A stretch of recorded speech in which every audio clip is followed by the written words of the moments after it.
Hi, this is an overview of chapter 5. When you open the solution, you will see two projects. The first one is the library project. When you go to dependencies, you will see .NET Standard Library. And the second one is the MVC application that uses that library. When you open this class file, XML log in the library, you will see we have reference few using directives here.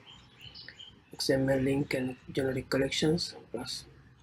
And then there is a private XML variable, a string variable to load the XML file name, and then you will see the default constructor that updates the file name, and then you will see a write to log public method that writes to an XML file, and with whether it checks the file is existing.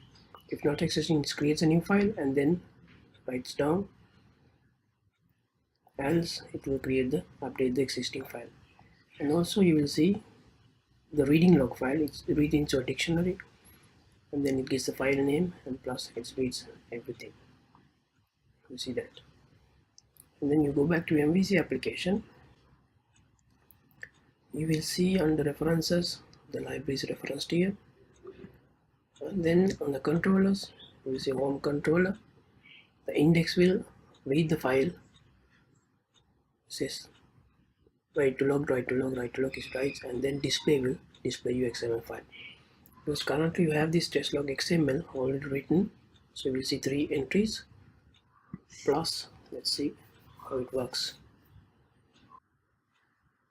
It loads the default method, and then when you type home display, you will see the XML file displayed, the recent one as well.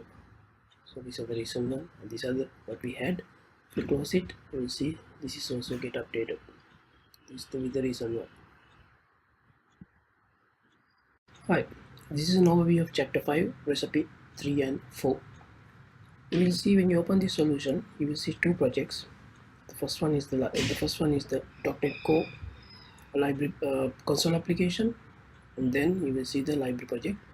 And the dependencies SDK, you will see this is a .NET Standard Library. And when you see the class XML books, you will see we have referenced XML and XML link, and we have a private variable to hold the file name, and the default construction that update that file, and a list of string will take the titles of the book. When you open the console application, you will see a books XML file. This is a sample file. It has all the information of the books. And then you go to the program CS, you will see the libraries referenced here, and the path for that XML file is hard coded. And then you will see reference for the class XML books, and then get titles, and there is a for each loop that will loop through and display the book. When you go to the dependencies, you will see under projects the XML link lib is referenced. Let's have a look how it works. Here we go. We have the list of the books. So currently we have to put the titles here. Just like displays on the title.